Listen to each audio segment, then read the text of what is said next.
Hi, my name is Ruth and this is Fae Hollow Homestead. Thank you so much for joining me today. I'm going to talk to you about permaculture zones and why they're so important on your homestead or your permaculture garden or farm or just lifestyle in general. Because zones are one of the basic principles of the permaculture systems. Okay, so I'm going to show you on a map drawn out by hand, so it's not precise and it's not perfect, I'll tell you that for sure, of what our homestead looks like and the zones that everything is in and why they're there. Then I'm going to take you on a tour of the homestead and kind of show you in person a little bit more in detail. But I wanted to tell you first why zones are so important for a homestead or a permaculture system. Zones represent the frequency of which something is visited. So in permaculture, if you have a place that you visit frequently throughout the day, you're going to want to have that close to your home. So when you're designing your permaculture homestead or your permaculture garden or something like that, what you're going to want to do is kind of lay out all the things that you visit frequently. Keep those close to the house. And that would be like your zone 1. The house is considered zone 0 because you're there so often. The things in zone 2 would be more like things that you visit a few times a week. Things in zone 3 would be something that you visit maybe once every month or so. Things in zone 4 would be something that you would visit once a year.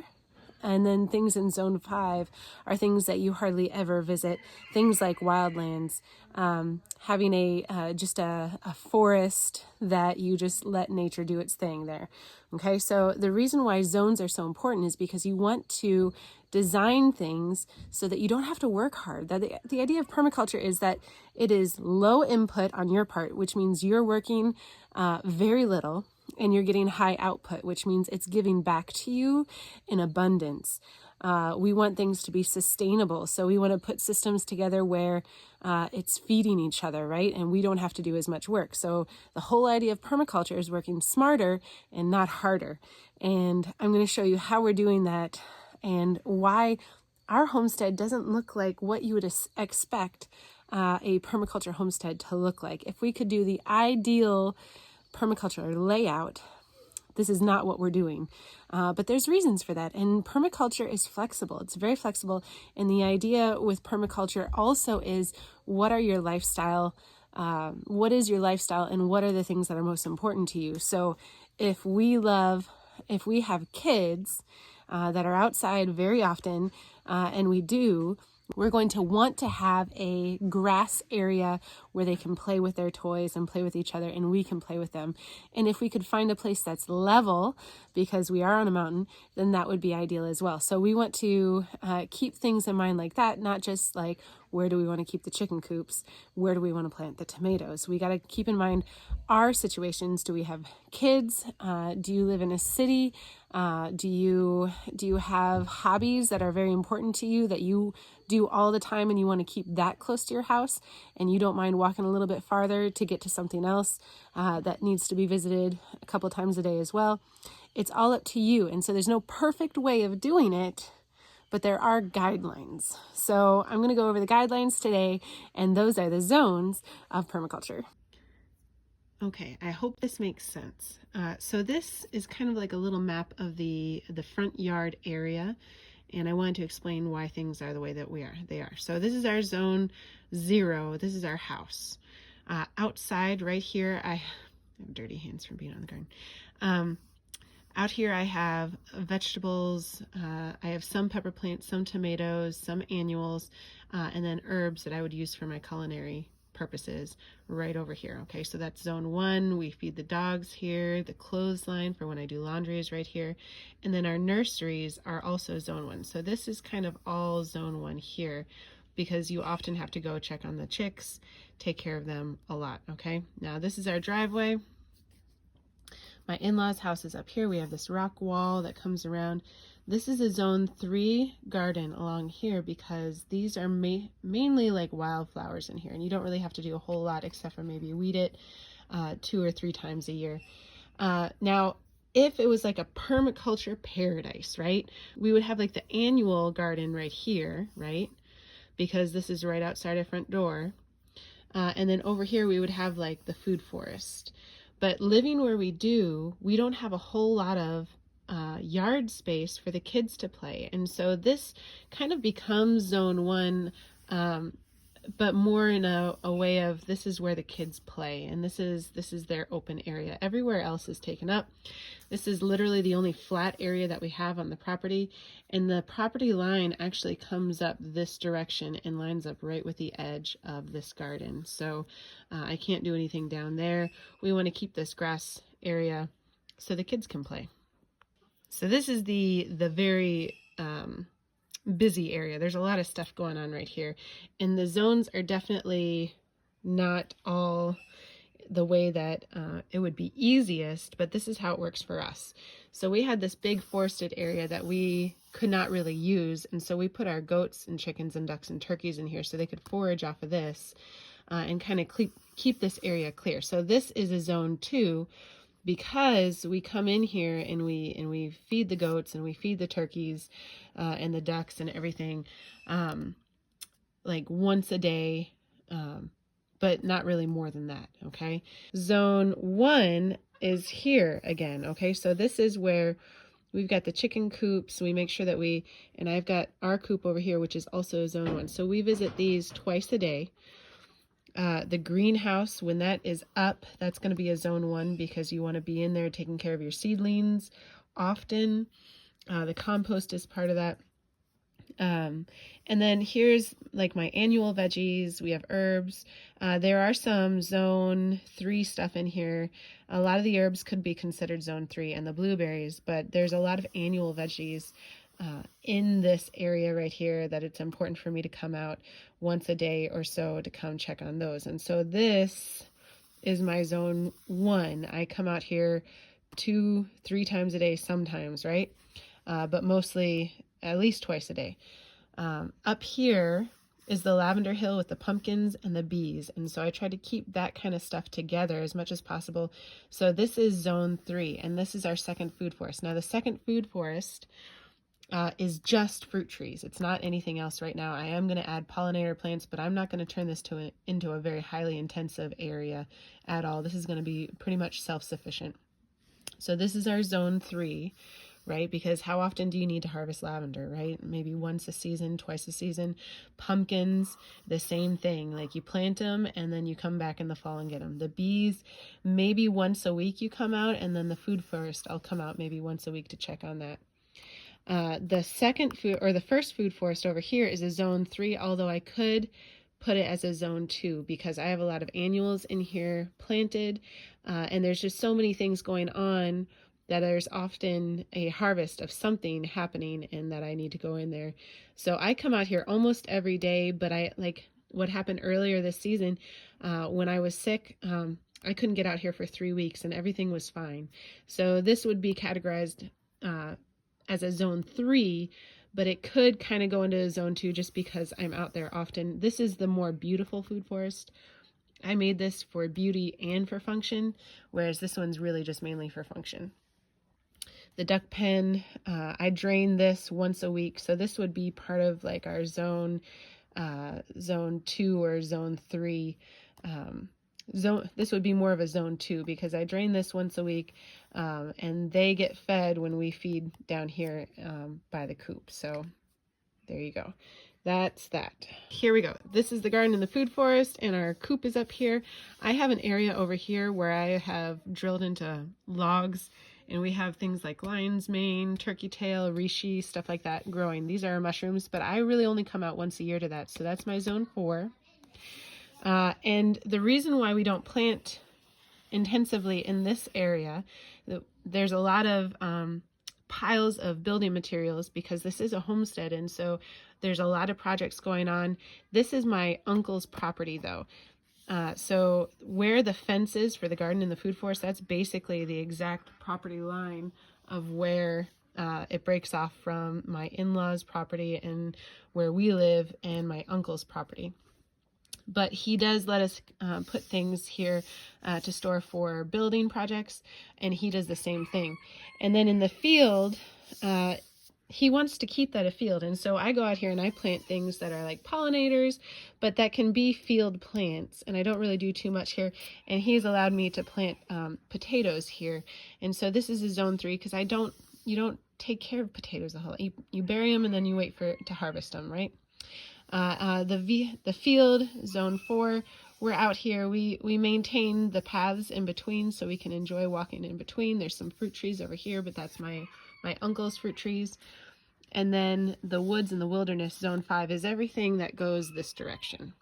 So if you ever wonder why I'm not planting in the field, why I put my food forest and my garden up on a hill, it wasn't because I thought, oh, it'd be better to be on the hill, although it does work out really well with the duck pond. It's because this field, this flat area, is not our property. This is my uncle's property. And so that's where our zones are at and why we have our zones the way that they are. This area up here was the clearest area that we had to put a garden if we didn't want to eat into the grass area next to our house. And that was a high priority for my in-laws, that they wanted that grass area for the kids to play, for them to play, to just enjoy, because everything is woods out here. Grass is not a thing that happens very often. So they wanted that. And then I was also able to connect to my mother-in-law's garden, which was up here, and kind of turn this into one thing. So that made sense. Okay, so here we are outside. Zone 5 is all of this back here. We've got zone 5 right up against the house because that's the woods, and we live in the woods on the mountain, so that's how it works. So I've got peppers and tomatoes and things right here, herbs, my zone 1, and then things like my cuttings and things like my seedlings would be here. We've got the clothesline, which I'm drying corn on right now because fall and I want to do my decorations. Now, our nurseries are not being used as nurseries right now. What the nurseries for the chickens are being used as is a place for the quail when it rains, as a more permanent location, and then we put them out into the other quail tractor that I made for when we want to move them around on the grass. And then we got a new tarp. Jeremy got like the biggest tarp he could find, and it's a little intense. So but this is being used right now for like a hospital area. If there's a chicken or a duck or something that gets injured, we're using this to keep them separate and keep them close so that we can take care of them. So here's the quail over here, and they are enjoying their fresh grass that we give them and just kind of hanging out. The quail, we come out and we visit them frequently to give them fresh grass and make sure that their water and everything is taken care of. So this is our quail enclosure. Okay, so that's mainly our zone 1, okay?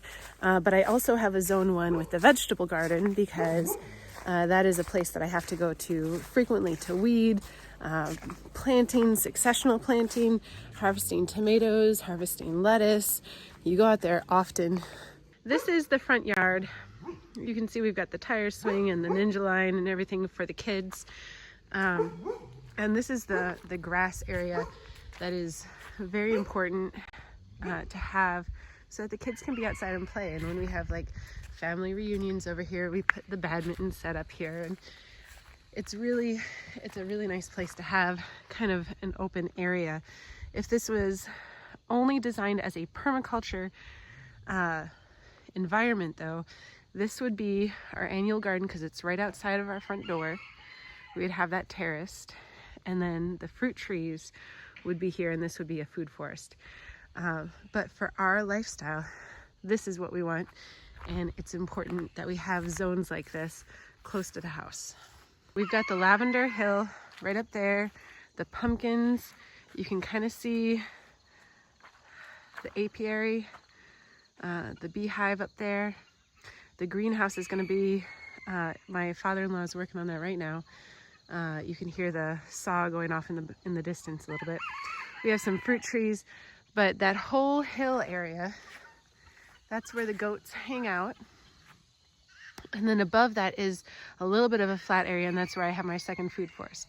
But it's so far away, and I have to walk up this big hill that I don't want to go there very often and make life work hard on me.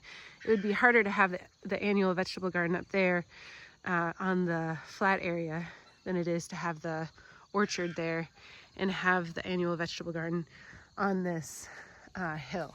It's easier to get to this for me. It's closer to the house. Again, we have some play areas, another fire pit for when we have more people, water spigots. There's water spigots up there. We're going to move one over there very soon. But we have herbs here. We have the annual vegetables right here. And it doesn't look great because it's fall and everything is kind of just dying down, right? I need to get in there and get some tomatoes that ripened. But you can see the chicken coop right there. It's important that the chicken coop is centralized because we use that to throw all of our waste plants and vegetables and food into their coop so that they can eat that. I like that it's above my garden here so that as the rain washes stuff down the hill, it's picking up that chicken manure and depositing it in my garden. Same thing for the duck pen over here. You can kind of see it through the tree, my peach tree. There's the roof, but the duck pen and the duck pond, same thing. Working